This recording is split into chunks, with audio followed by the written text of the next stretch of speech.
Well, it's so good to be back again with you this morning as we continue from building on that great worship we just had. And yesterday, I mean, what a day. We built from Friday, starting with our good dear sister Barbara painting that picture for us of what this is we're looking towards, this kind of foundation. We built on that foundation with our good friend, Brother Dave, and with Michael. The two of them kind of painting the picture of how we kind of fill in that table where those who are missing, kind of painting that picture. We had those workshops. How many went to workshop yesterday? Yay. Good, you paid for it? Good. Okay, how many didn't go to workshop? I didn't. Actually, I made it this is my first year out of 9 that actually made it to workshop. Yeah. So I was really excited this year. No one bothered me. It was great. But out of those workshops, we got, again, kind of ways to kind of fill in the stories as we continue to build this towards everything you've been hearing. If you've missed it, everything keeps building towards taking that ask, taking that demand to Capitol Hill for food justice for all. And that's, we're going to continue to build that this morning, and we're going to build this morning with other stories of hope. Because sometimes this can be really heavy stuff, right? Yeah. It's pretty heavy stuff. Yeah.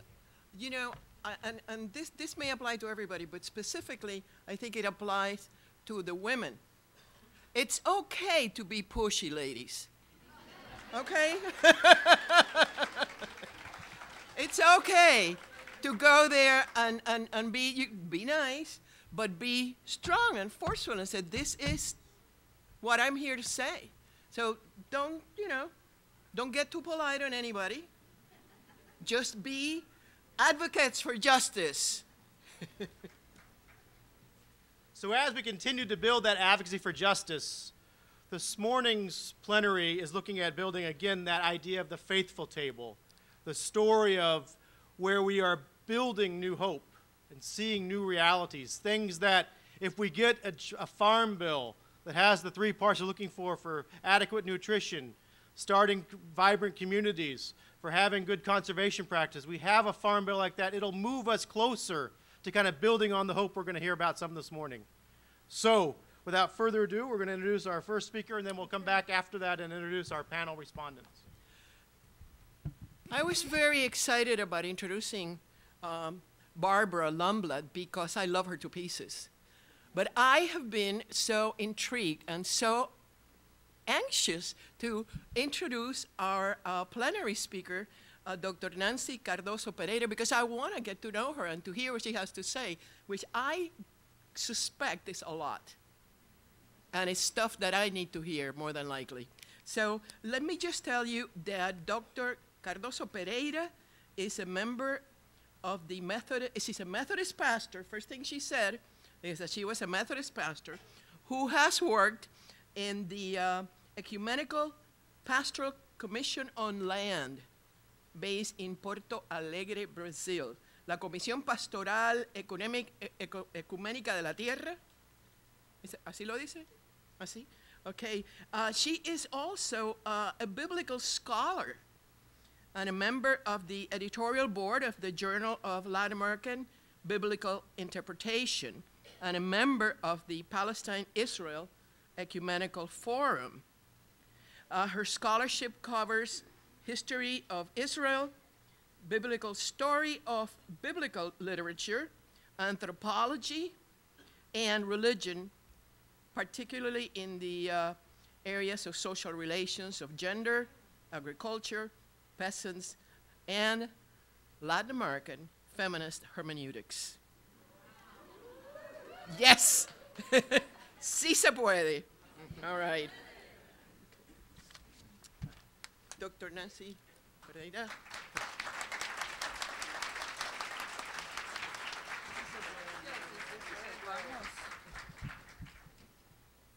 Bom dia, buenos dias, good morning.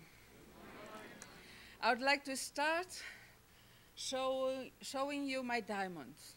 Do you want to see my diamonds? Yes? Yes? So, please, I would like to introduce to you my collection of diamonds. Let's see. Yo soy.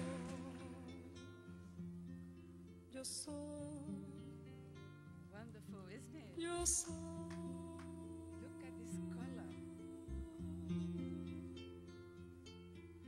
Soy agua, playa, cielo, casa blanca.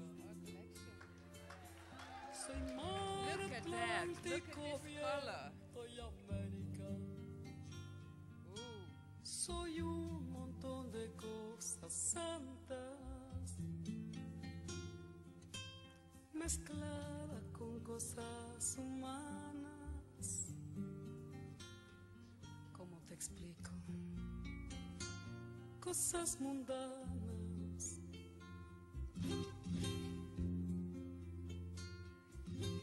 Fui niño, cuna, teta, techo, manta. Más miedo, cuco, grito, llanto, raza.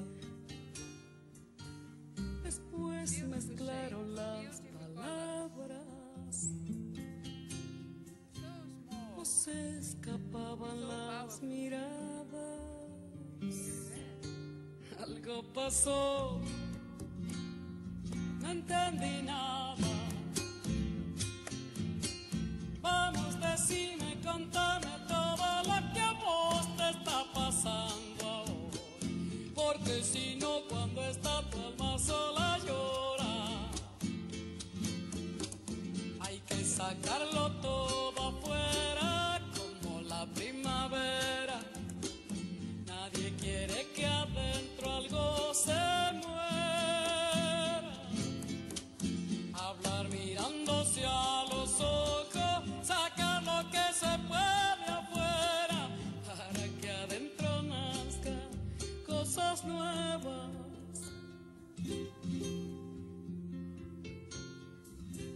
Soy pan, soy paz, soy más, soy la que está por acá. It is God's Quiero más de lo que quieras dar. Oh, It is God's name. hoy se te da, hoy se te quita. A lot of dialogue. Igual que con la margarita, Sun, rain, igual al mar, all the time. igual la vida, la vida, la vida, la vida. Vamos, decime, contame todo lo que a vos te está pasando ahora. Porque si no, cuando está tu alma sola llora. Hay que sacarlo todo afuera como la primavera. Nadie quiere que adentro algo se fuera. Hablar mirándose a los ojos. Land, it is God's table. And all this dialogue going and going on, this is God. God is not separate from it. There is no this idea about a God. This is something that we have to talk about, think about, and change it. The earth, land, it is God's table. Take and eat. This is my body. Take it. Take and drink. This is my body.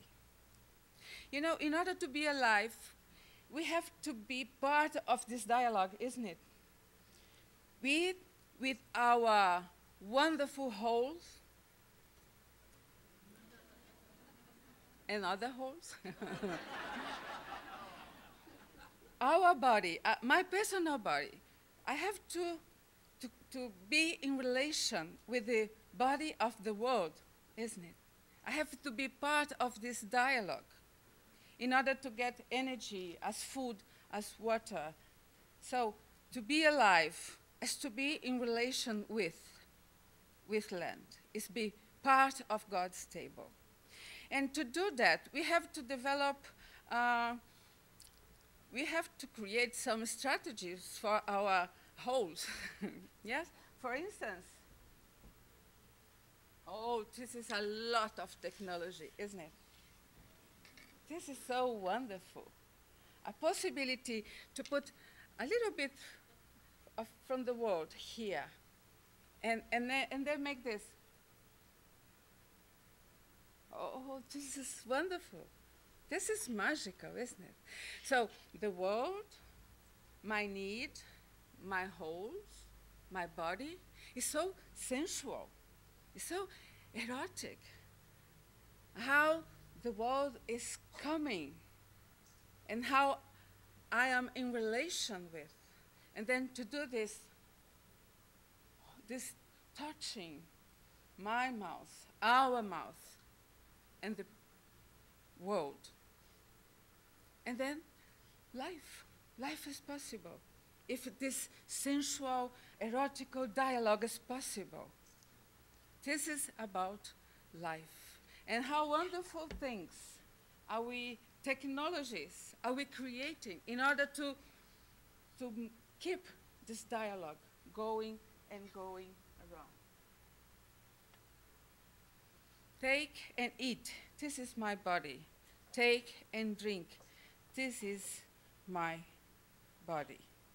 So to be in relation with the earth, with land, we have to organize work. Work is a way to create objective conditions. That's about work. We have to work in order to keep this dialogue going on. Work is not what we are understanding nowadays. Work is a way to be in dialogue with others as a society and with land. Technology as well. So we have to establish, we have to create these mechanisms of dialogue, of being part of this at God's table. But in somehow, we are so far from this, yes?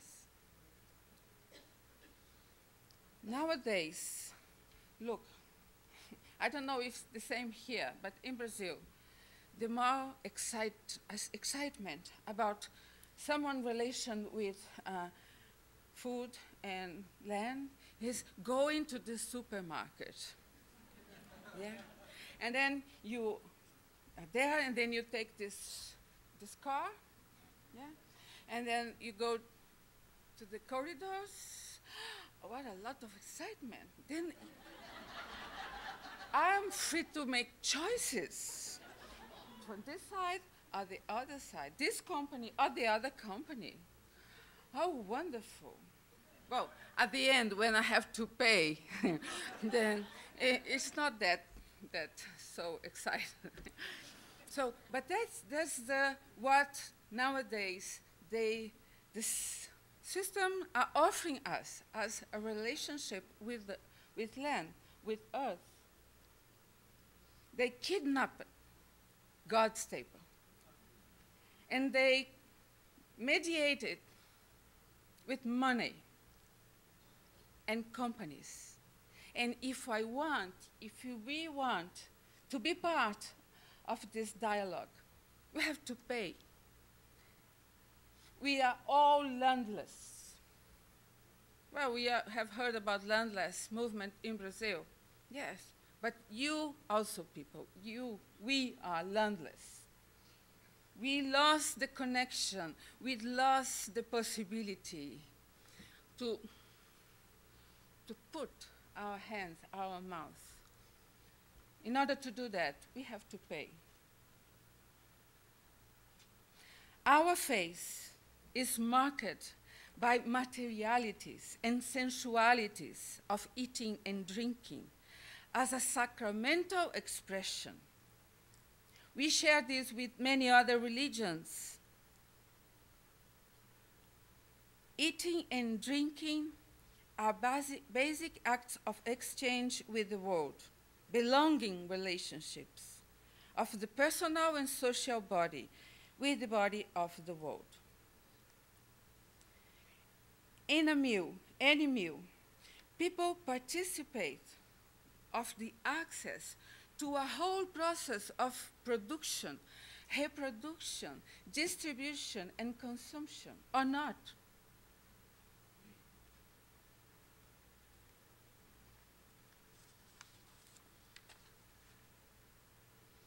So for this reason, hunger is a tragedy, isn't it? Because hunger, it is that for millions, they have no possibility to be in relation with the body of the world. Hunger is a tragic element, not only and especially because of the definitive way it hits the capacity of survival, but also because it breaks the symbolic capacity, the erotic capacity of reproduction and representation of the access of the relationship to the vital factors of life. And Sunday and another Sunday, we are saying, that's my body. Eat me. That's my blood. Drink me. How do we eat and eat, drink and drink ritually our faith? And how is this sacramental experience situated in the dramatic realities of hunger that excludes meaningful majorities around the world? In what way does our Holy Communion express and respond to the challenge of systematic and global hunger? Be careful. Be careful. It's a ritual. It's a symbol. It's a memoir. Be careful. And now I will quote Leonardo Boffey. Every sign can transform itself in a counter sign. In every sacrament, there is inevitably a symbolic moment which unites God and Jesus, and there may also be a diabolic moment that pushes away and separates from God and Jesus. Sacramentalism, sacramental consumption, and magicalism are the privations of the sacrament. They translate the diabolic dimension. Maybe this is the greatest contradictions in the experience of the Holy Communion among us. The lack of belonging of the bread with capital B, with other breads with a small b. Buns, croissants, white bread, wheat bread, French bread, tortilla, bagels, rye bread, focaccia, roti, naan, wholemeal, multigrain, pita, chapati, marraqueta, all those delicious breads with small b. But what is the connection, the dialogue between the bread with capital B with the other breads? It's that the bread with capital B is isolated from the other breads. Disguise the materiality of the common wheat flour. The bread of the Holy Communion rises metaphysically and gets lost in formulas.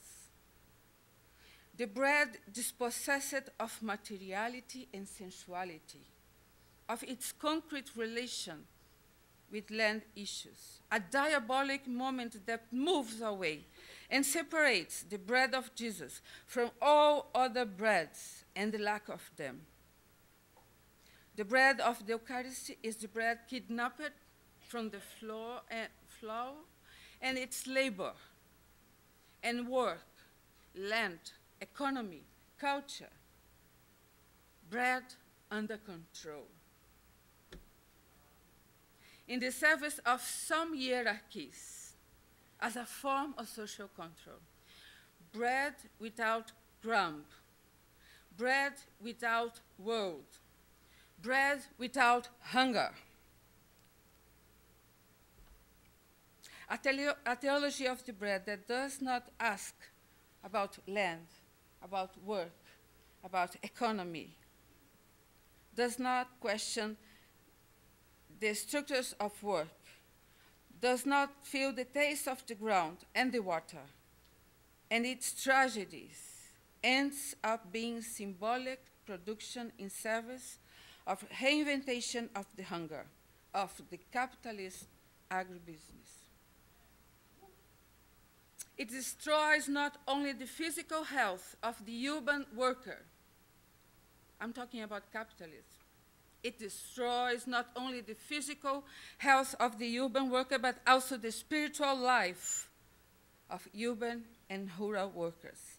Each step taken in the direction of the capitalist agriculture, each seed of short-term fertility, constitutes at the same time an aggravation of the ruin of the lasting source of such fertility dialogue. Therefore, the capitalist production develops the technique and the globalization of the process of social production. At the same time, it exhausts the sources from where the wealth springs: land, work, dialogue. Give us this day our daily bread, O Monsanto, Cargill, Swift, Anglo, ADM, Nestle, Danone, Syngenta, Bund, give us, we pray. Capitalist transnational corporations, they want more.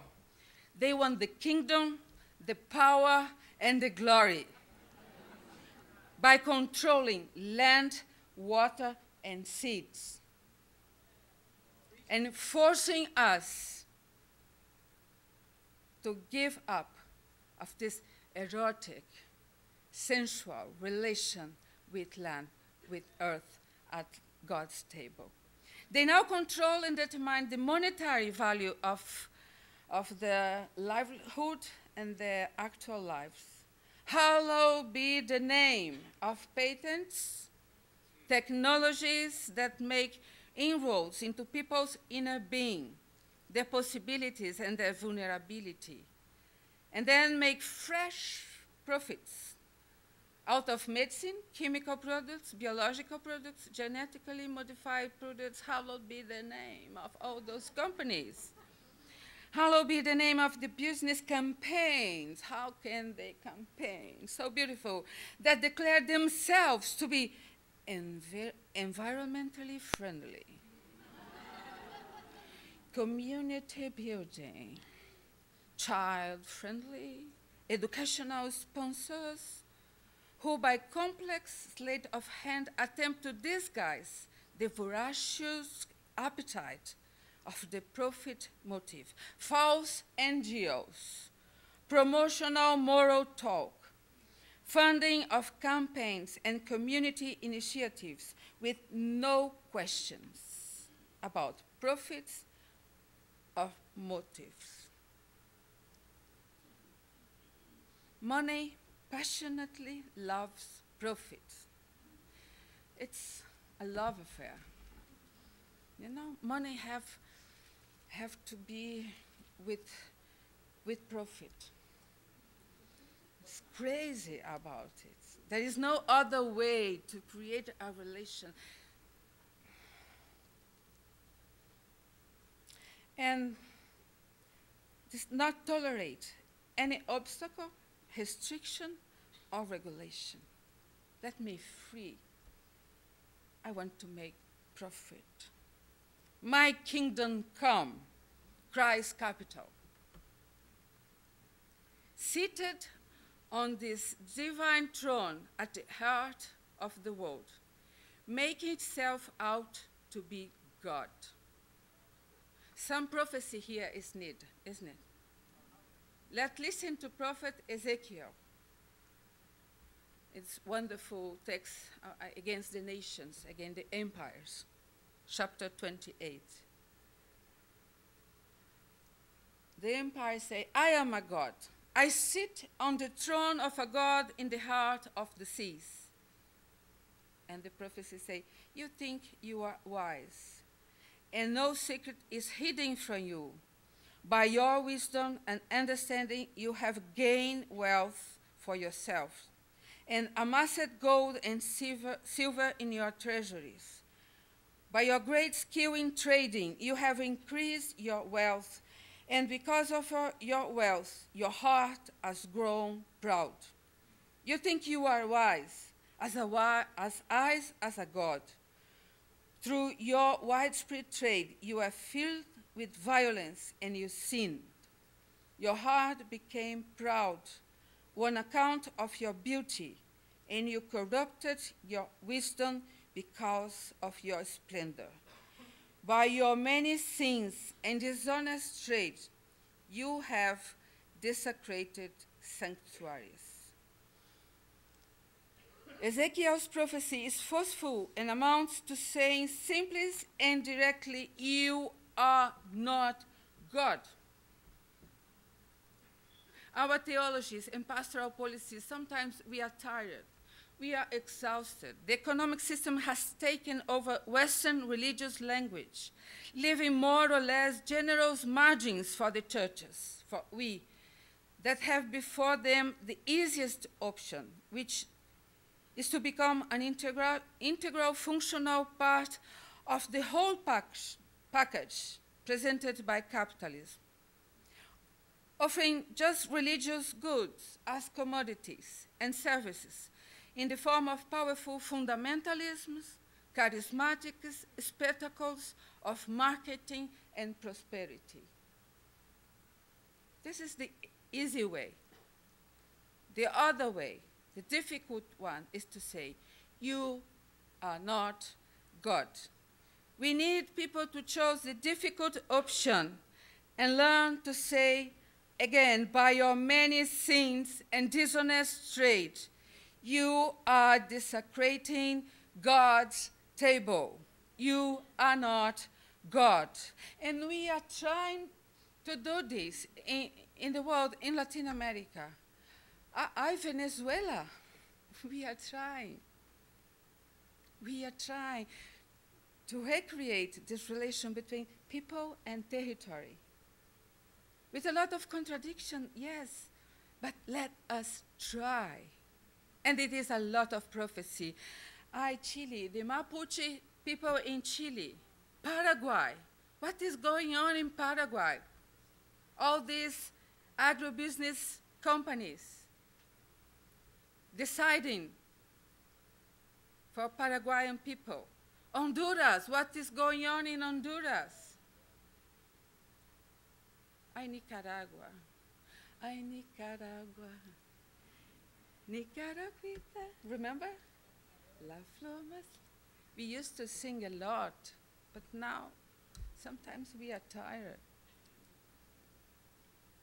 Well, Brazil, a lot of contradictions, but we are trying. We are trying to develop this prophecy. You companies, you capitalism, you are not God. The irrationality of capitalism takes us to a disaster of yet incalculable proportions.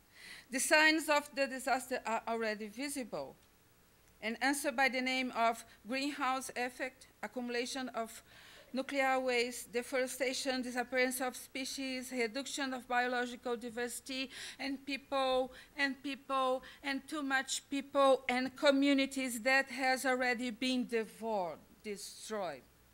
And please don't say it is normal. Don't say it is necessary. It's not. The point here, what we are looking for, this dialogue, this about creating this possibility of being in contact, of being in a relationship with the earth, with land, with our water, then we have to make a statement. We have to make a decision. And it is in these terms, I would put in short, it's not possible to do what we are looking for inside the capitalist system. I know that you know that. And I know that you think about it.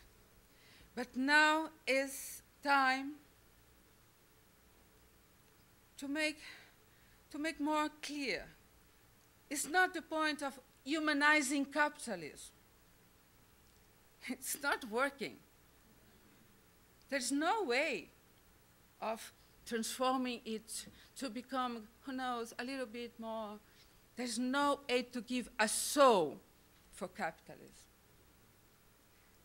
It's not the point of greening capitalism. Make some adjustments here and there. It's time for we, people at God's table, not just to think, to say, but to act. Enough.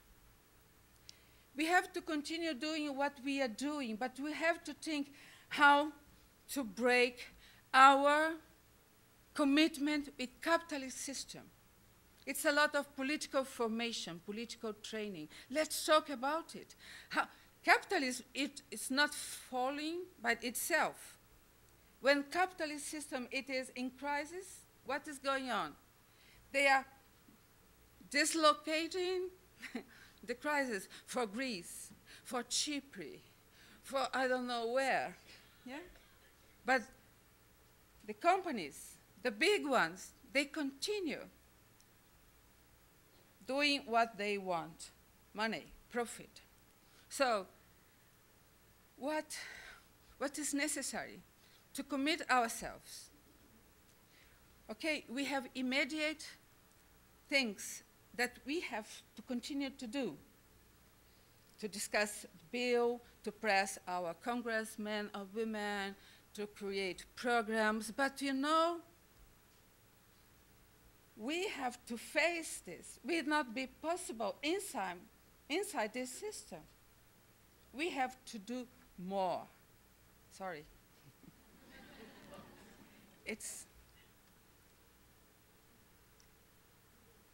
We coexist with the unbalanced abundance of the fast food on one side and the systemic hunger on the other side. There is no how to humanize this.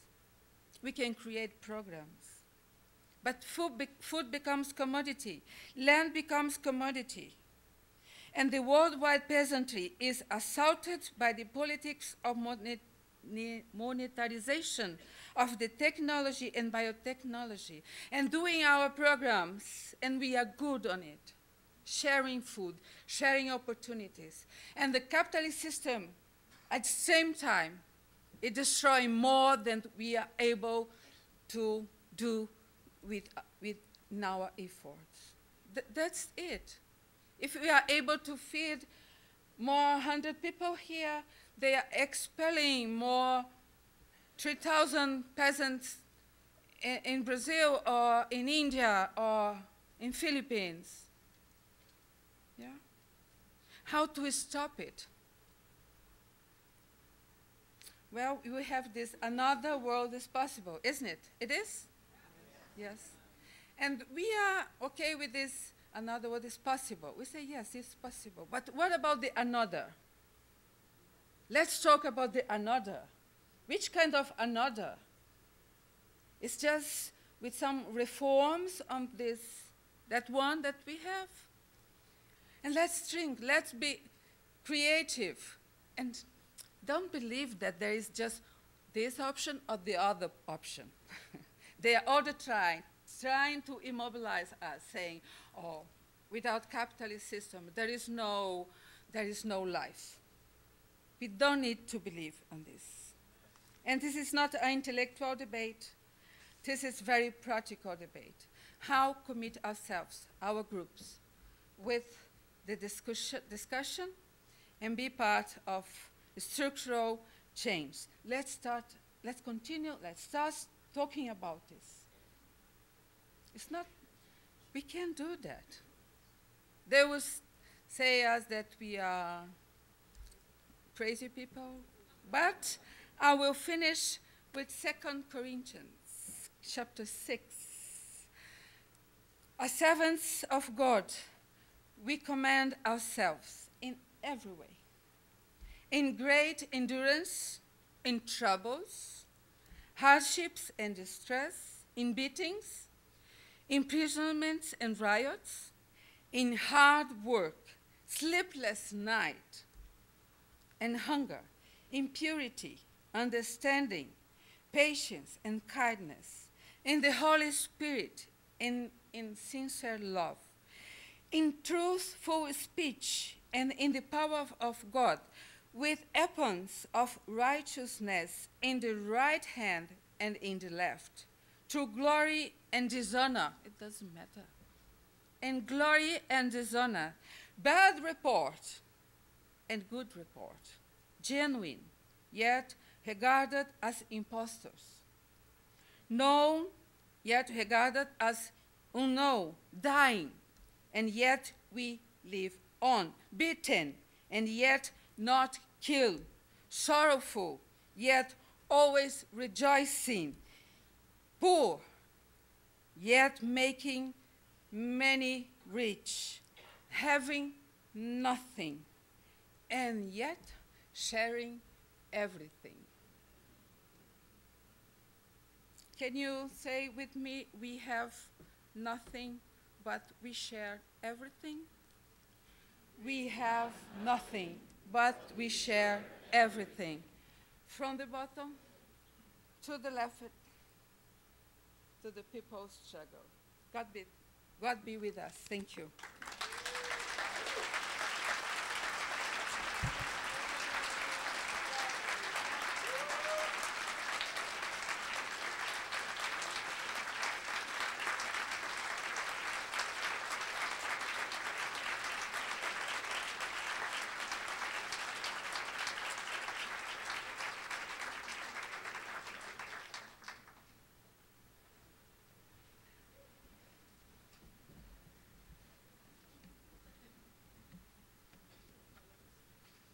Thank you so much, Doctor. That was great. That was just, wow. Take a deep breath. Take it in. Take it in. Deeply drink from this water that has just been given to us. Thank you. We now are going to build upon that with three panelists. We're going to introduce all three panelists, and the panelists will come up one by one and do a brief intervention. The first panelist is Dominic Gibbons Barrett. He is the director of the United Methodist Urban Ministries of Richmond and Shalom Farm, which is a nonprofit community farm project with the overarching goal of increasing food security in the Richmond region, particularly in low-income urban neighborhoods. Each year, the program provides tens of thousands of pounds of sustainably grown produce and educational opportunities to the children and families in Richmond who are most in need. He also serves on the Richmond Public Schools Garden Task Force and chairs the Enterprise Development Committee of the Mayor's Food Policy Task Force. In 2010, he was also one of the Bread for the World's recognized. Dominic is one of the 75 hunger justice leaders under 30, leaders under 30 from across the United States. In 2012, he also joined the board of the Virginia Food Systems Council as the Food Justice Hunger Representative and works with the council to develop statewide strategies to improve the food systems in ways that benefit the most poor and marginalized communities. So we'll hear from Dominic in a second. Gerardo Reyes Chavez from the Coalition of Immokalee Workers. And Gerardo is a staff member of the Coalition, which is a Florida-based human rights organization of over 4,500 farm workers, unrepentant troublemakers. Sí se puede. Sí se puede. And they have shown us that, yes, we can. Mr. Reyes has worked in agriculture since age 11, first as a peasant farmer in Mexico, and then in the fields of the United States, harvesting oranges, tomatoes, and blueberries, and for several years has been a leader in the Coalition of Immokalee Workers watermelon harvesting cooperative. We look forward to hearing much more about him, but we're going to let him to tell us himself.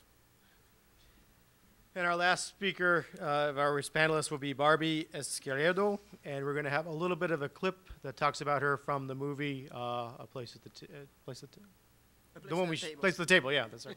I had it right. That was on last night. Un puesto en la mesa. All right, how about mommy cook? Mommy cook? I want to help you to make spaghetti. Okay, here you go. This one goes on the table.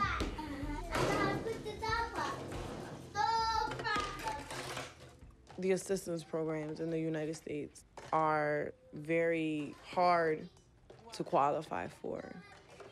It's like either you're starving or you don't get any help. But what defines starving? Like if you don't eat for a day, are you starving? In their eyes, no, but in your eyes and the way you feel, of course. Okay. Good job.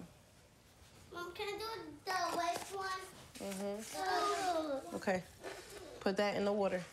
Wait, we gotta break it? No, you don't gotta break it. It's Aiden's turn to help too. Put that in there. Okay, that was a bad idea. I do get food stamps now, but they last about 3 weeks out of the month. And for that last week, I'm just going crazy. Is it good? Mm-hmm. Put them in there. The ones that I cut. Making. What you make? I lived on a food stamp diet for a week, along with Joanne Emerson from Missouri. We did so because we thought that the food stamp benefit was inadequate. Most of my colleagues had no idea that the average food stamp benefit was $3 a day. I had my budget, and I went to a supermarket, and it took me an awful long time because you have to add up every penny, and it has to last you for a week.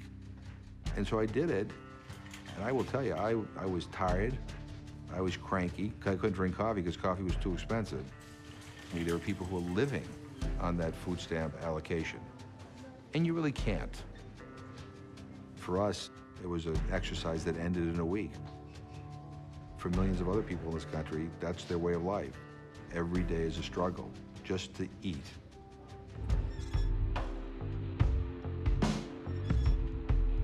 Since August, I lost my job. I had to get on public assistance to be able to have some type of income coming into the house. What's that? Train coming.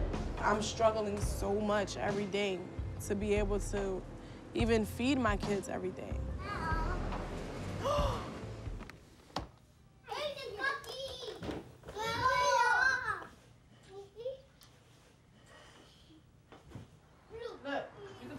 All my life, I know what it's like to eat oodles and noodles 7 days a week, 3-4 times a day, because that's all we had, and cans of Chef Boyardee. And when I had my children, I said I would never, ever let them taste it, just because that was my breakfast, lunch, and dinner.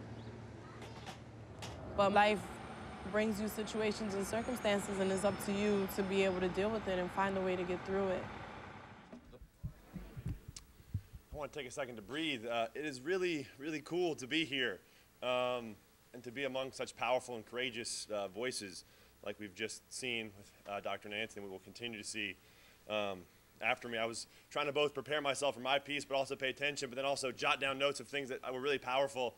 That bread piece, the big B and the small b, is really, really powerful, what Dr. Nancy said, I think. I do an exercise with high school and college students, having them design, if such a thing as the perfect Christian meal existed, what would that look like?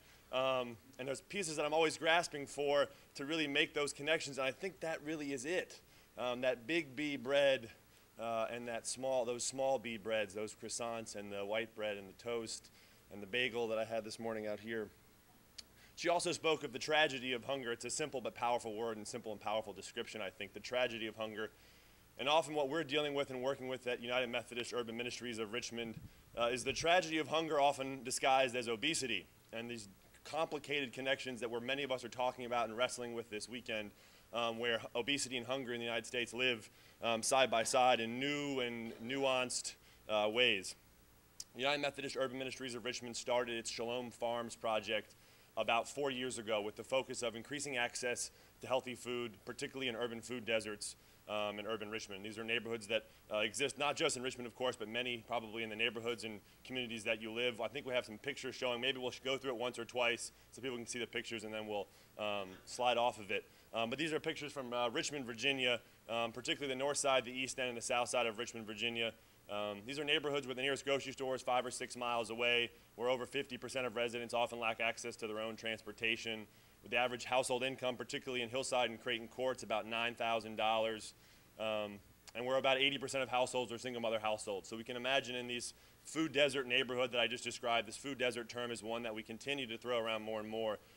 We can imagine how complicated it would be to get healthy food into those neighborhoods, to not just be hungry, but to feed ourselves sustainable and healthy ways. In addition to being these food deserts, we now more and more know that there are also these food swamps. There's the simultaneous lack of access to the healthy food and this overabundance, this oversaturation of the unhealthy options. Richmond has the 3rd highest per capita of restaurants of any city in the country, and those neighborhoods with the densest concentration are also the same neighborhoods where it's hardest to get that access to healthy food. But instead at the corner stores and instead at the fast food restaurants, you're going to be able to get that processed, highly subsidized food that, again, that we know about is so important and so deeply interconnected into what Dr. Nancy talked about and into what we know the Farm Bill is all about. So it's a complex solution, and so complex problem that needs complex solutions. And so what we're trying to do is engage the community in new ways to address this problem. What I tell groups, particularly vacation Bible school kids who will get out at the farm all summer long, is I say all we're trying to do here is love our neighbor. And we're trying to love our neighbor in 3 simple ways. We're trying to love our neighbor in urban Richmond in the most obvious way that I just talked about, increasing access to healthy food. We're trying to love our neighbor downstream. Our farm is half a mile from the James River in the heart of the Chesapeake Bay watershed, and I'm biased, but I think it's one of the most beautiful pieces of creation that we have. And we have a real responsibility to steward that, to care for that, and to love that, and to take that responsibility serious. And then our 3rd way that we're trying to love our neighbor is we're trying to love our neighbor yet to be born, by not just putting ambulances at the bottom of the hill, as the metaphor goes, or pulling babies from the river instead of working our way upstream. We want to begin to work with folks to empower communities to change dynamics and change structures. It's why we're here lobbying today. It's why we advocate to change the systems and communities for children yet to be born. So we're trying to love our neighbor in urban Richmond. We're trying to love our neighbor downstream. We're trying to love our neighbor yet to be born. And more, the research tells us that all 3 of those have to be together. We can't rob Peter to pay Paul. We can't feed people in ways that are going to degrade the environment and destroy creation. It's just not going to work. In the long run, we're not going to then be able to even love our neighbor in urban Richmond. So we have a real responsibility to do those 3 things in connected ways. And so in a very short synopsis, the way our farm works is we have volunteers that come out to the farm every week of the year now. This week, tomorrow, we'll have a volunteer group from GlaxoSmithKline. Wednesday, Thursday, Friday, we'll have 3rd graders from 3 of the public elementary schools that we work in coming out to learn about science and soil SOLs. These are also many of the same kids who then get our food in their after-school programs or at their church pantries or at their youth-run farm stands. On Sunday, there'll be a variety of interdenominational church groups again at the farm next Saturday and Sunday. So we try to engage a broad, diverse group of folks in this work coming to learn about what we're doing, but then also make it happen. It only happens with the help of volunteers. And as we grow that food together and as we learn about how we can care for creation, care for our neighbor, care for our bodies, that food is then distributed in a variety of ways into urban Richmond. And so half of it goes straight to an organization called Feed More. They're the overhead agency of our Central Virginia Food Bank as well as the Meals on Wheels program for Richmond. And so they use our produce to identify the areas of greatest need in the city and distribute it that way. Then secondly, it goes to our partner programs in these communities. These are folks on the ground engaged in the work who can use the food in their cooking classes. We have one partner who does 4 cooking classes a week, and then each cooking class is making the meal, the after-school meal for the next day. It goes into old-fashioned food pantries, into soup kitchens, programs that are working to find more sustainable ways, both sustainably for our bodies and sustainable for the environment, to feed those in need in their neighborhoods. And so a good degree of our food goes into these church pantries and into food programs. Then we also use it in our own youth-run farm stands where kids are learning about nutrition and agriculture and entrepreneurship while tying it into their SOL component. So we do one youth-run farm stand in each neighborhood with this simple curriculum where these kids are able to be empowered to help their own neighborhood and to help set price points and develop marketing strategies to get the food in effective ways. They're the experts in their neighborhood. They're the experts in the barriers to getting access to healthy food and using that healthy food in their neighborhoods. And so we work with kids on these youth-run farm stands. And then our newest project that we're just unrolling this year is our pilot produce prescription program. So over the course of 6 months, starting in May, we'll have nurse practitioners in Creighton Court, one of the 7 public housing neighborhoods in Richmond, write prescriptions for our program. That prescription will be filled at no charge with an on-site farm stand where we'll fill that prescription each week. We'll have BMI and blood pressure measured and tracked each week to hopefully see improved health outcomes each week over the course of 6 months. We'll, of course, provide recipe cards each week, and then we'll have a dialogue in a class once a month where we're talking with folks saying what's working, what's not working, what are the barriers we realize, what are the barriers we didn't realize. Maybe some of our participants have identified a recipe that's worked really well for them, and they can share that. Maybe folks are saying, can we grow more of this and less of this? But being in that dialogue, working together in ministry together, to see that improved access to healthy food, to see those improved health outcomes is something that we are very, very excited and optimistic about. I could probably talk, as a couple of you in the room who have heard me talk before, forever, and so I won't because we have such a wonderful panel and we want to leave time for questions and answers. But while I do spend some of my days down and frustrated on a day and a weekend like this, I am very optimistic. The problems are very nuanced and complicated, and as a result, we need nuanced and complex solutions. But I am so hopeful and so optimistic that we will bring about the kingdom and that will be on earth as it is in heaven because of the type of energies that we have in this room. And we are blessed to know that we have been given this piece of creation, that God has given us this wonderful system in which the only way it can work is if we are thinking about loving our neighbor downstream and loving our neighbor yet to be born as we love our neighbor with that immediate need in front of us. So thank you again for having me, and I look forward to being a part of the dialogue after.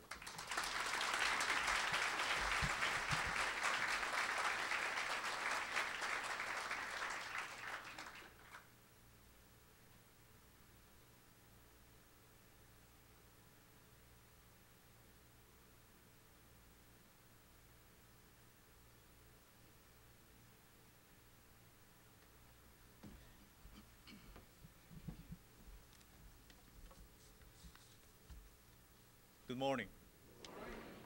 How's everybody doing? First of all, let me say something, because English is my second language. I just want to say that I might say some things that make no sense at all. So yeah, and I'm not apologizing for that. Because the reason is this. I learned English by listening people talking. So it's also your fault.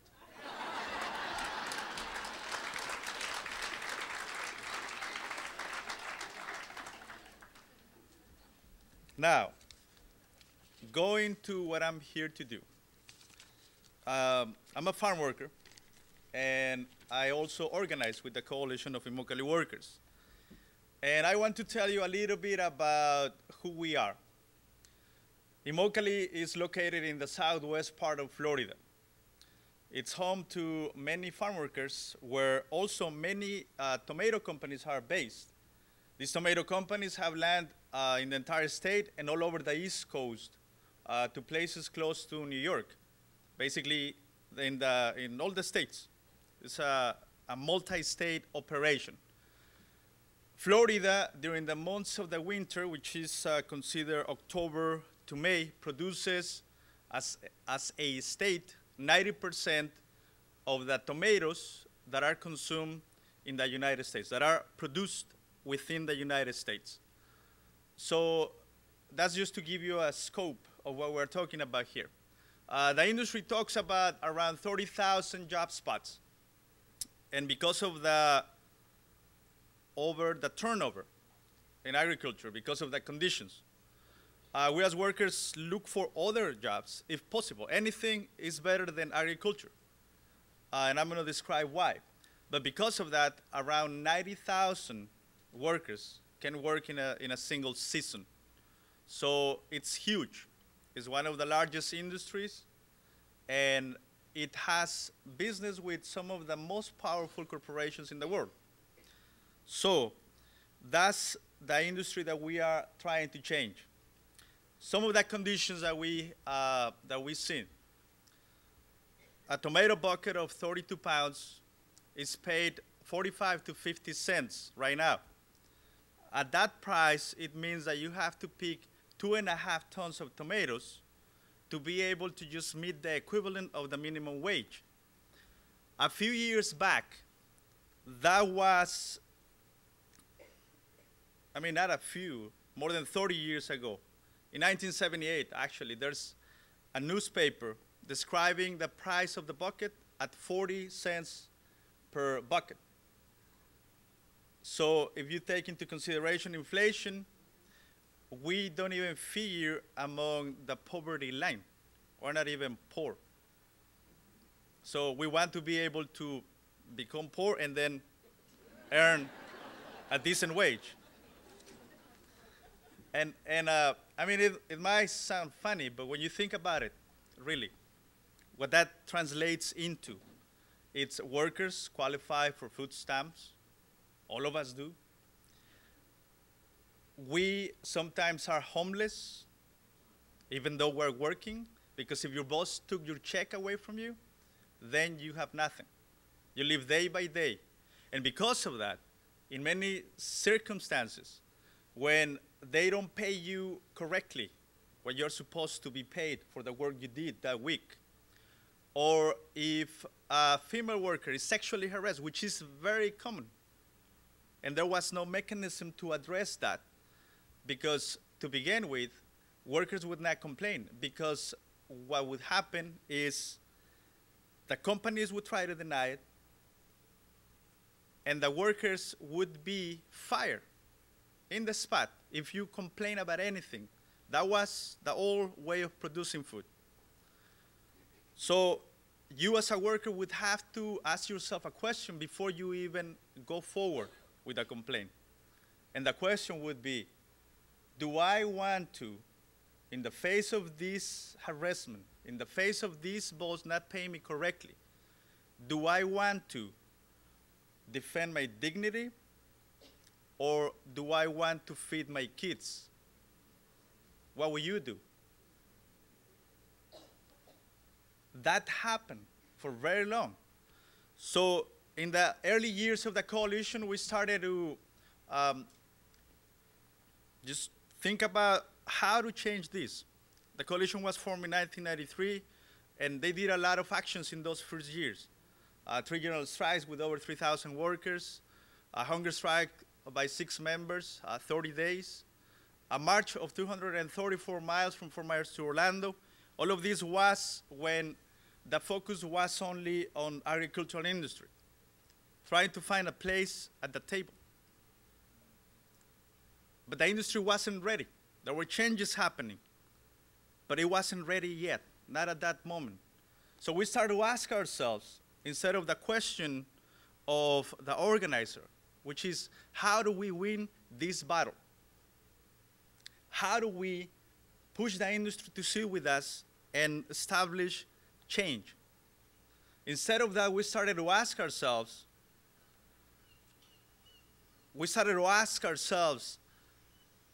the question of the economist, which is, who's benefiting from this suffering? Who's helping to create this poverty? That's when the big names of corporations started to pop up. And we started to look at Taco Bell to begin with. Taco Bell is part of John Brands, for those who don't know. John Brands owns Pizza Hut, KFC, and some other brands. As a corporation, they are the largest corporation in the planet of fast food. When we say we're going to declare a boycott, we were basically alone at that moment. There were a few persons outside of Immokalee that were there in solidarity. And we say we're going to declare a boycott after several attempts of communicating with them. They didn't respond, of course. We try again, they didn't respond. And when we declared this boycott, many people thought of us as maybe over-dreaming, maybe crazy. Some people thought that we were nuts because we were going to go against the largest corporation in the planet, being one of the poorest communities in the nation. But we dared to dream. And we dared to challenge what was the establishment saying and doing. So from there, we started a campaign that in the process of boycotting, basically, we were asking people to join us. We were asking people to be part of the change. And we started to talk to churches. We talked to every denomination that there is. We went to general assemblies. We heard like very, very intense debates around this issue. We were bringing the questions forward, challenging the way of challenging the minds of many people that little by little understood that this made sense. And in general, I'm talking in the society in general, and churches were instrumental on working with us to be able to change the minds and hearts of other people and of the corporations that at the beginning refused to even recognize that they had any responsibility with the poverty they were creating in the first place. After 4 years of boycott, we were able to achieve the first agreement, first with Taco Bell, of course. Then a little bit later, the entire corporation of John Brands decided to embrace the agreements. Then McDonald's, 2 years later, Burger King, Subway, Whole Foods, Bon Appetit, Compass Group, Aramark, Sodexo, Trader Joe's, and just recently, Chipotle.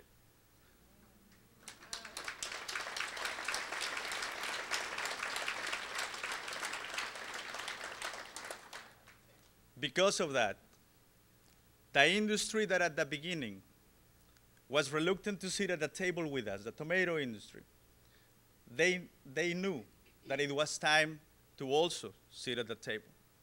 So they came forward. First, one company. And something happened right there. And I was practicing this word the other day. A paradigm shift. Yeah. Thank you. Thanks. I feel like a president or something. Anyways, so that's what happened. A paradigm shift of the tomato industry. An industry that seemed to be impossible to change. First, one company came to the table and said, you know what? We want to do this. We want to work with you. And we want to sign an agreement with the coalition. Then another very influential company within what's called the Florida Tomato Growers Exchange, which represent most of the tomato companies in the state, also came forward. When they did, the entire FTGE came and said, we also want to sign an agreement and implement the Fair Food Program, which is what we created in our farms by 2011. So in 2010, this paradigm shift started to take place. And it gives us the ability to create this booklet.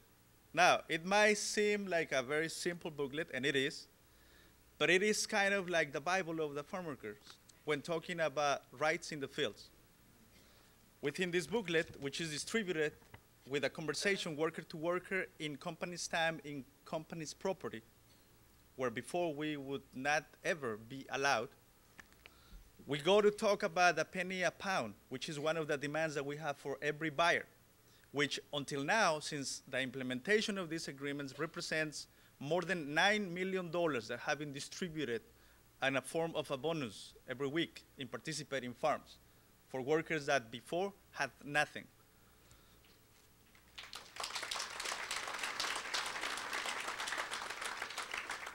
Time clock in the fields to take into account all the waiting time that was very common. 3-4 hours every morning, you had to wait. And you didn't have to be there. But companies require you to to be there if you wanted to have a job the next day. The time clock was established, and now they have to respect that, and everything is taken into account. So companies bring people at a more reasonable hour. It works. It works. The cupping of the bucket. You might not know what that is. I mean, you might not know. Yeah, you don't know what that is. Woo. But I'll tell you in a sec. When you go to pick tomatoes, they require for many years that you overfill the bucket. And if you didn't, then they would not pay you that bucket. It's kind of like an ice cream. That.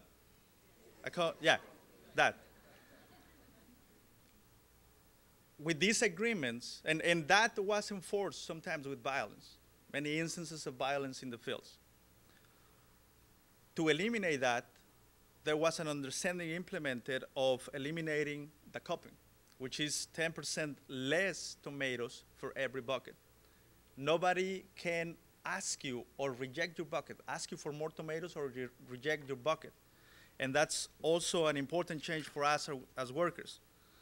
The right to complain without fear of retaliation is in place. Nobody can be fired for complaining about any problem, even if it's a problem that doesn't qualify according to this. In situations of sexual harassment, there's been situations where women have come forward that have resulted in concrete changes in their lives. And I'll give you a few examples to close this. And in the cases of slavery, which is something that have happened very often in the industry, there's been 7 cases where over 1,200 workers have been freed from conditions where they were being forced to work, in some cases at gunpoint, in every case under threats of death. Last case involved workers that were forced to sleep inside a U-Haul truck, like a cargo truck, and they were chained. They were locked from the outside, and they were literally chained inside. When they escaped, they went to tell their stories to the authorities, while other workers at the same time came to our office. And they still had the marks of the chains in the wrists, and the marks of the bruises on their legs. This is what we are talking about. This is why it is important for us to bring more buyers to support this effort. Because 11 corporations are not all the buyers. There's many out there, like Wendy's, for example. There's Kroger and all the brands that belong to Kroger, the supermarket. There's the supermarkets of Ahold, like Stop and Shop and Giant, and none of them are doing the right thing by the workers.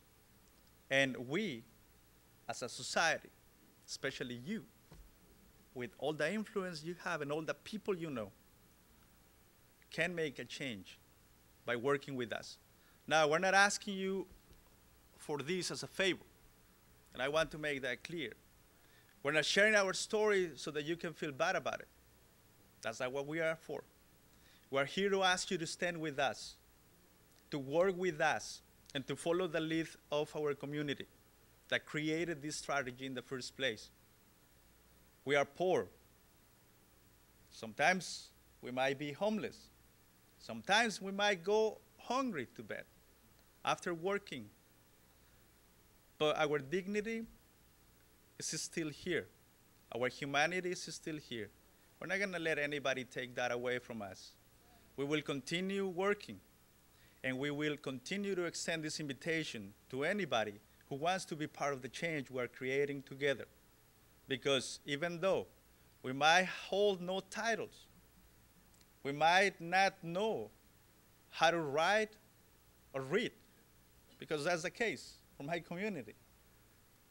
But we're together, working with everyone who has become part of this campaign for fair food, are the architects of a new reality.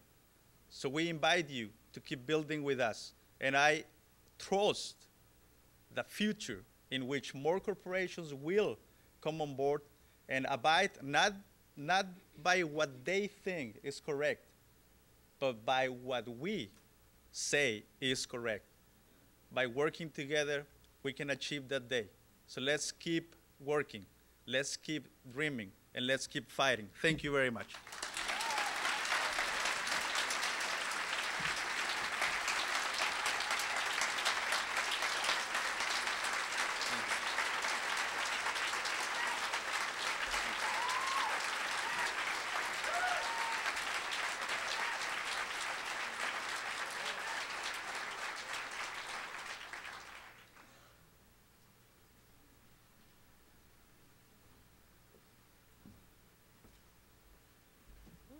A lot of people here. Good morning, everyone. So I was looking for the exits because I don't know how to follow these people. But it led me up here.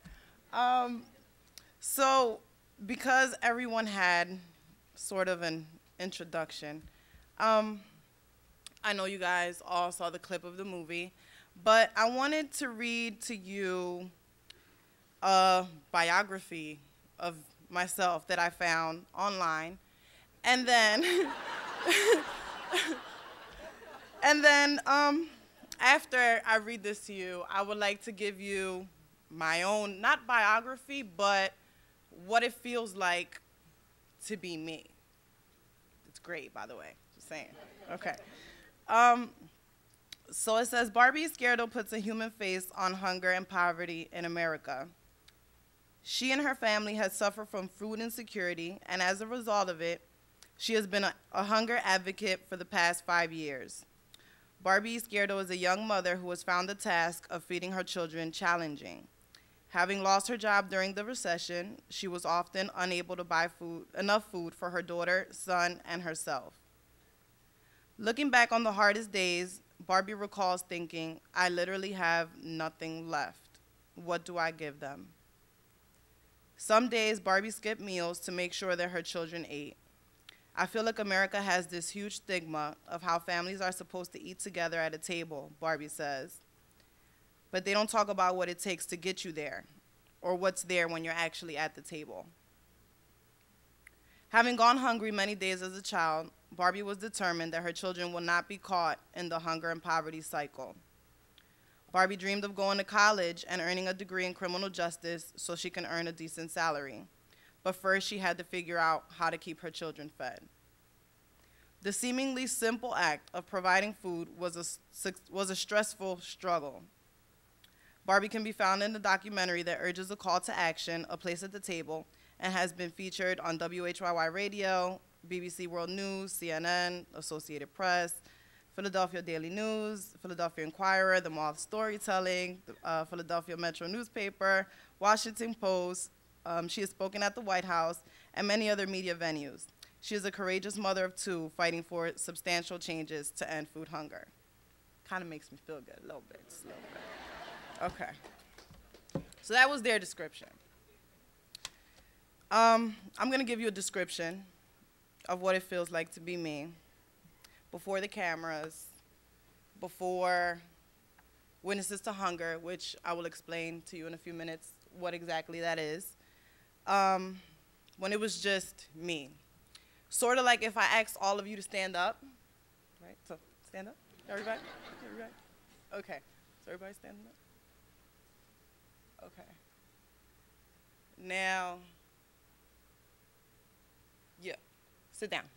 Just you, yeah. Just one. Okay, just you, sit down. Okay.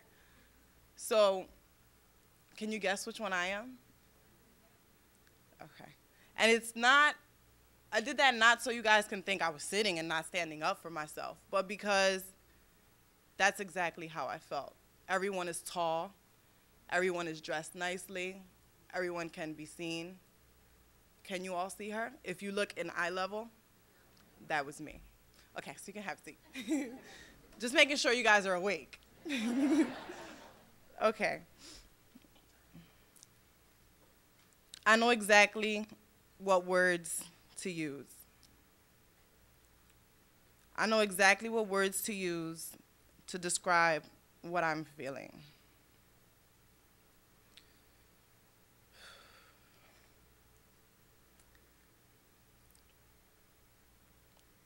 I feel like with each tear, I lose a part of my soul. as if my essence were a mist that I try to hold on to, a mist that I try to grasp while it slowly slips through the gaps in my fingers while I try to close my fist. I feel like a child trying to catch a balloon while it gets farther and farther and higher in the air until, although you've been looking at it the whole time, it disappears into the air as if it were non-existent. I feel like my sadness is one that will never subside. Like it's found its way to seep through my skin, into my veins, carried through my blood, traveling to my heart, pumping into my brain and every ounce of my body and soul. That's what hunger feels like.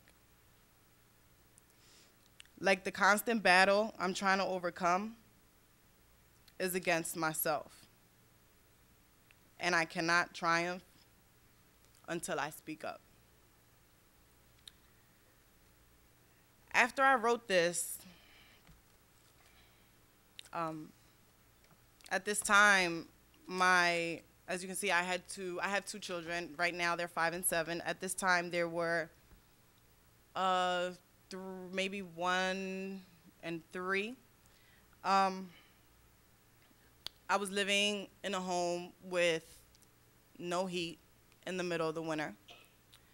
And because of that, my son was constantly in the emergency room.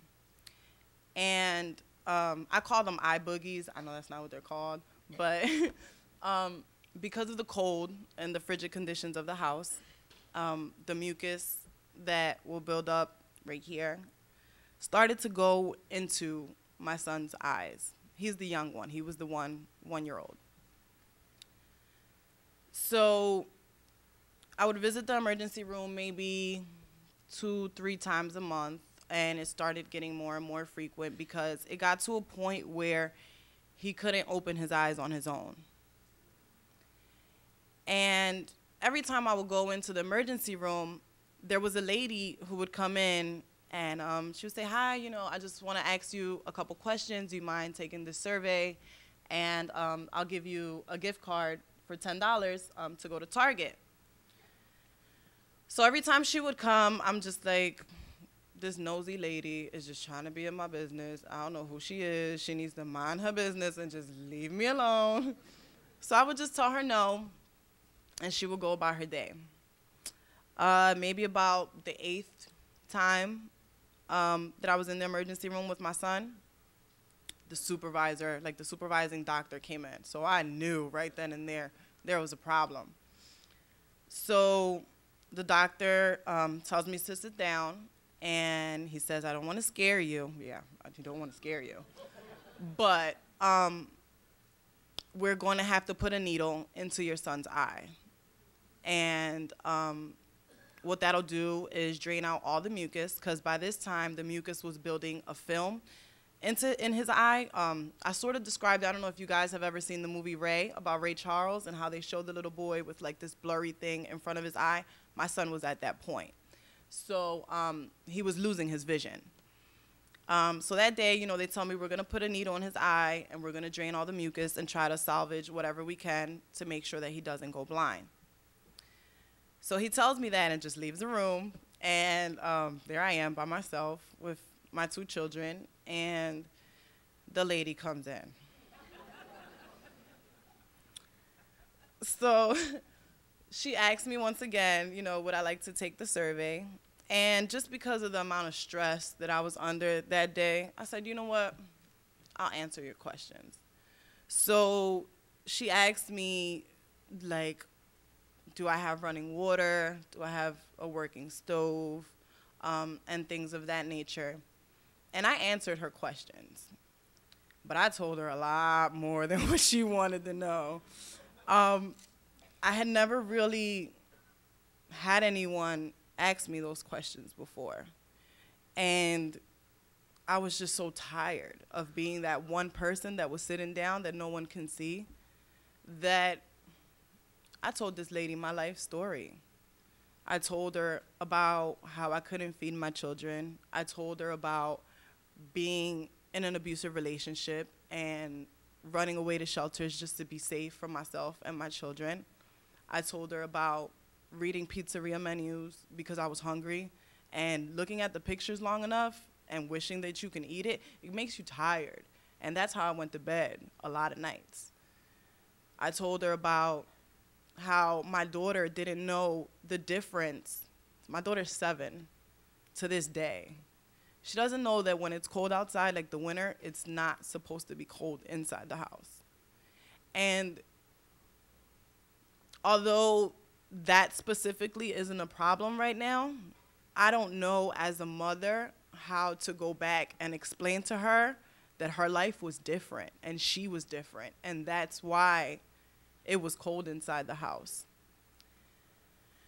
So this lady took all of this information and asked me for my information. She asked me for my phone number. And one day I received a phone call, and she said, listen, I know that, the survey that you took was anonymous, but I told someone about your story, and I want you to meet her, but I'm going to take you to a yoga class for free. So I said, yoga? Free? Me? Yoga? Let's go.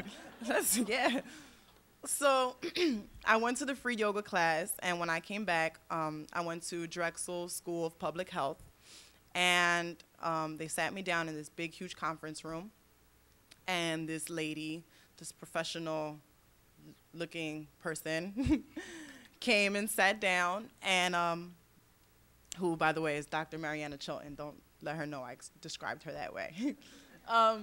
She sat down and said that she heard my story and that she was very interested in seeing what I meant and basically what it's like to live in my shoes.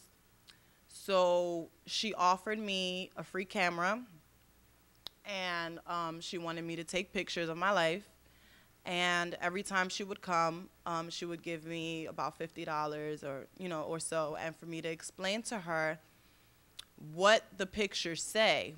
But she explained to me that the pictures that she wanted me to take should speak for themselves. That whatever I was trying to say, try to portray it as much as if I was to just show it to someone, they'll know what I'm trying to say. So that's exactly what I did. I was the first mother of the Witnesses to Hunger program, and after them reviewing my pictures, it went to 40 mothers in Philadelphia doing the same thing that I was doing. And from the 40 mothers, now I believe there's branches in Camden, Martha's Vineyard, Boston. I'm not too sure where else, but basically it's still growing. When we were having the meetings with these mothers from Philadelphia strictly, because this is when it first started, it was really good to know that there were other mothers who lived all across the city that were going through the exact same thing that I was going through. So it kind of sort of became like a sisterhood and a support group, because we all related to each other. And every day before the meetings were over, me being the baby, I had to be the one that all eyes on me. Before we would leave, I would always say, we're united through strength and not through tragedy. And it kind of like became my motto, united, I stand through strength and not through tragedy. Throughout the Witnesses to Hunger program, I questioned myself a lot about having a voice. And I remember even writing, what does it mean to have a voice? Does having a voice mean that you can verbally communicate with someone? Does it mean that you know how to put sentences together? Does it mean that you can express yourself? Well, what does having a voice mean? And with all of these events that I go to speak at, and with the many different faces that I see, I believe, in my opinion, this is what having a voice means. Because when I was going through everything that I was going through, as bad as it was, I didn't tell anyone. And had I told someone, maybe things could have been different. And that's what empowered me to say, you know what? With everything that I've been through in my life already, what is a little negative criticism going to do to me? I'm going to be the one that's going to speak up. And whether I stand alone or stand united through strength, not tragedy, it'll not only help me and my children, but it'll help all of those people who are too ashamed to speak out about what they're going through, about what their neighbors might be going through, and just help bring the true problem to the table. Because I was tired of hearing the word hunger, and then the first thing you hear is Africa. I was tired of hearing food insecurity, and people say, that's just a nice way to say hunger. Food insecurity is insecurity. Food insecurity is not knowing where your next meal comes from. It doesn't mean that you're starving. It doesn't mean that you can see someone's bones. It means that we have a working poor. It means that we have people who need programs such as SNAP and WIC and things of that nature, because that's their sole source of income, because that was my sole source of income. Even to the point where, you know, when I was working and no longer eligible for SNAP, I still had no way to feed my kids. And thinking about everything now, and you know, that now that the movie's out and that I can't hide anymore, I'm faced with the reality that this is my life. It isn't, although it's a movie, it's not a movie. This is something that when I'm 60 is still gonna be documented.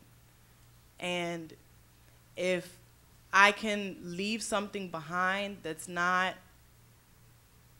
only to leave my memory behind, if I can leave something behind that creates substantial social and economic change, why not take that chance? Why not be the person who, although has to say, I didn't have enough to feed my kids, why shouldn't I be the one to say, I couldn't feed my kids, but tomorrow, your kids will be able to feed their kids? Thank you.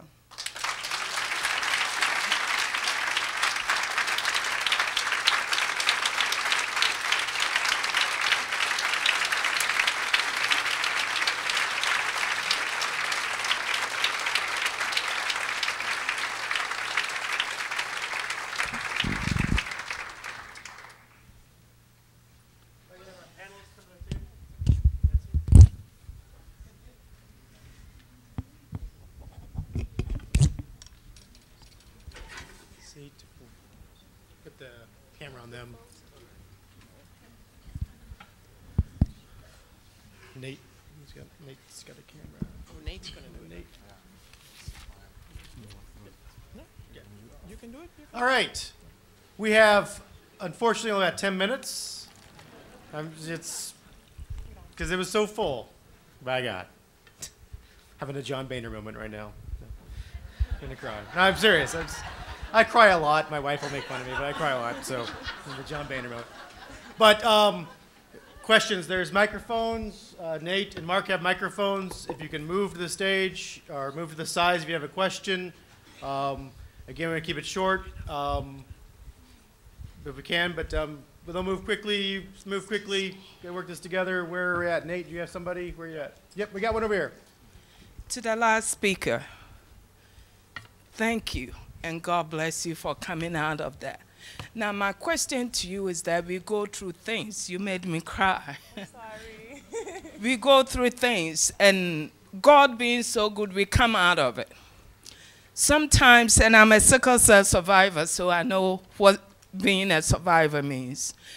God help us to come out of it. And now, sometimes we get to the media, we get to the big people, we get to the other side.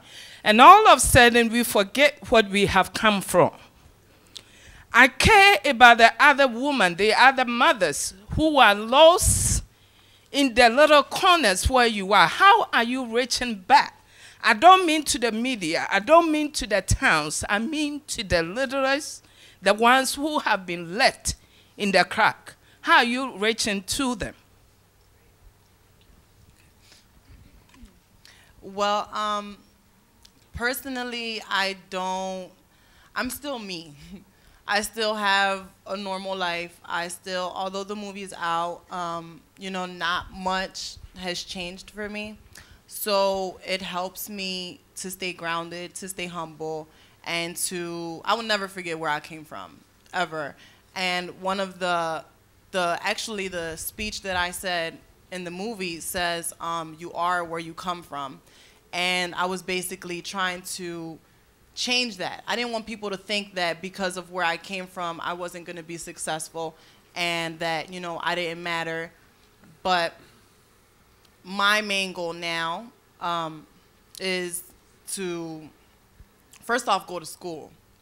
And once I do that, I want to start a nonprofit organization to help victims of crime, help victims, whether that be of crime, abuse, or whatever the case may be, to try to turn their personal stories into something to help someone else. So I didn't have anyone to teach me or to even say that it's okay for you to talk about your problems and what's going on. So hopefully throughout my trials and tribulations, I can teach that to others to help continue to empower not only women, but, you know, men, families, children, everyone, to know that it's okay to speak up. I am still available to anyone. I tell everyone at the events that I go to, I have business cards. They have my cell phone number on there. They have my Twitter, my email, and that I'm very open to people who want to share their stories with me, because at the end of the day, I do face this criticism of this movie. There's people that just don't understand who I am, what I'm going through, or even that hunger exists in America. So if there's someone who wants to share their story with me, or if maybe there's someone that they might know that can benefit from listening to my story or meeting people such as myself, I'm very open to it, because that's my support system. Great. I still feel as though I stand alone, and I know I don't, but I stand alone through experience. There really aren't many people that I know personally who are doing what I'm doing. So me opening not only, you know, my life, but just the communication level with everyone, I feel as though can not only help them, but help myself. So one of the most important things for me to do is to continue to help the community and to help people who can benefit from what I can teach them, while at the same time I can benefit from learning from them. Great. Thank you. Mark. Hello, thank you so much to all of you for being here. My question is for Barbie. Just wondering if in addition to using SNAP, you also used food shelves or feeding programs, because I know so many of us are involved in our local food shelves and feeding programs, and how those might have been better places for you where you felt at home and respected, and like you could tell your story, so that those of us who are serving in those environments can do a better job of actually standing with you. Sure. I definitely did use different like food banks and food pantries at the different churches in my community. Actually, it started before I was even old enough to understand what I was doing, because it went from my mom doing so to feed myself and my brother to me going there to be able to feed my kids. And I talked a little bit about this yesterday in saying that it felt great to know that I had someone to turn to, because one of the hardest things that I can say through my personal experience for myself was just admitting that I needed help.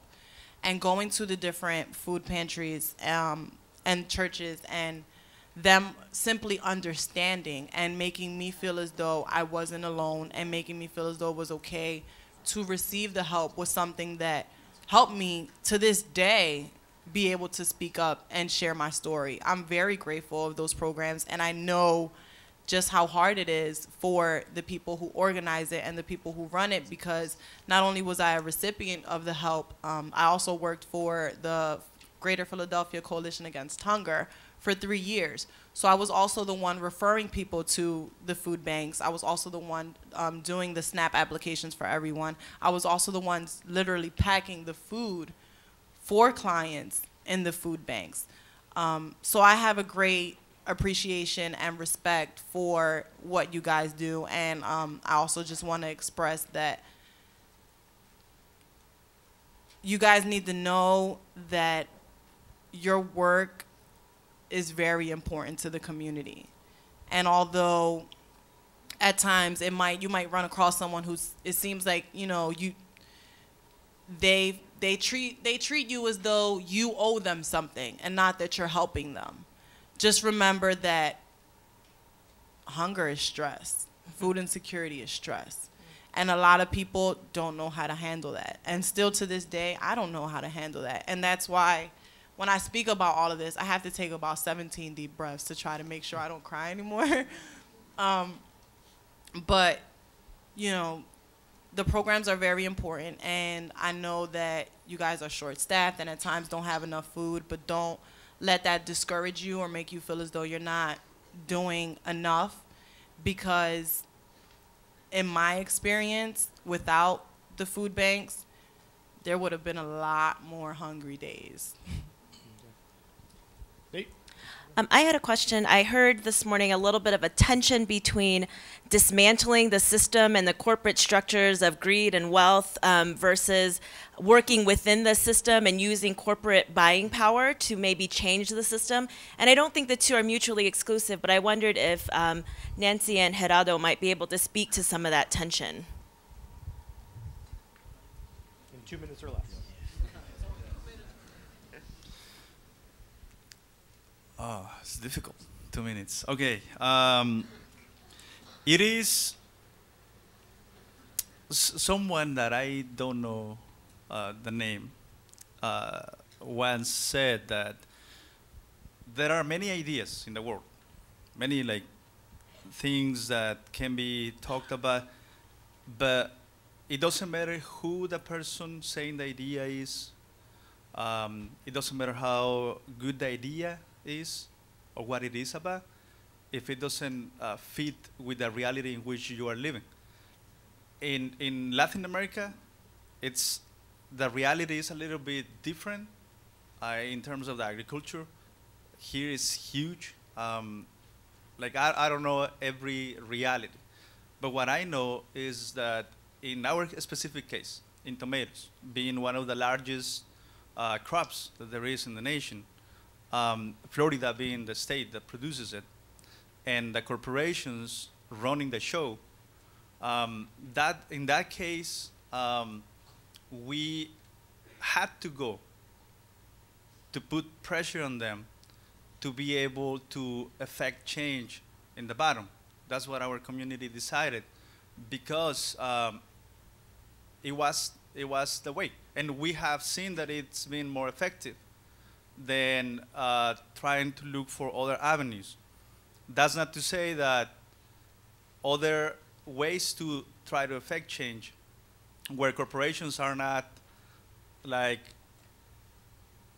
involved in being part of the change, but communities are more involved in creating something that's an alternative.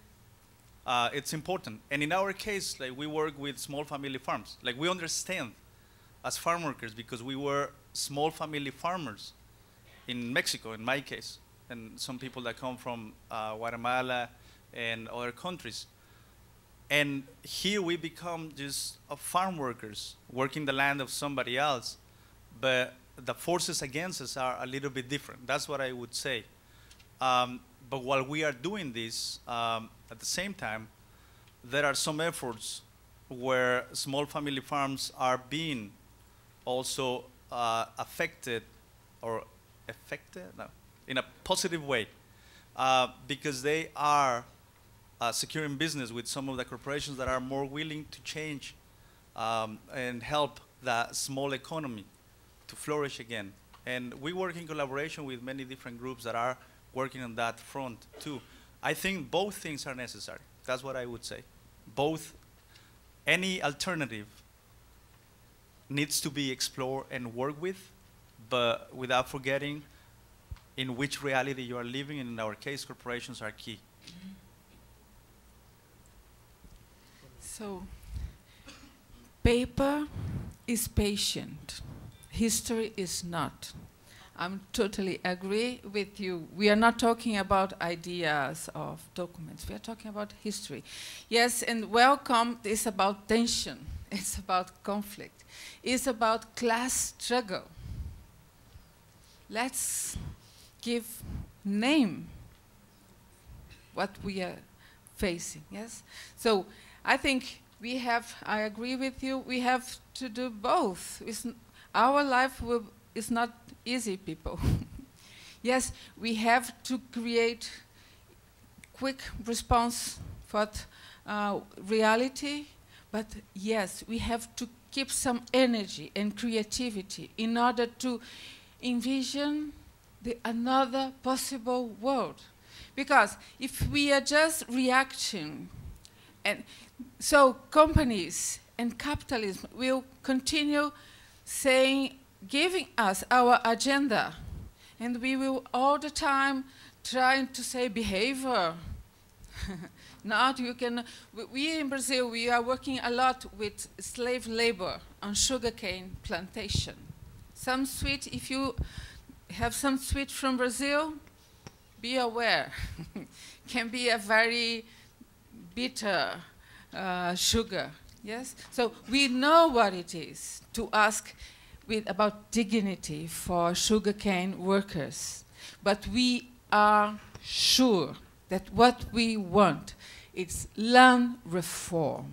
What we want is agriculture, not agribusiness. And that's the whole difference. And this is about revolution. We don't have to be afraid of thinking it's possible to organize life in another way. It is. So we have to study, we have to organize from the grassroots. Well, we have to do what we are already doing. But globalize hope, globalizing struggle. Yes? Thank you.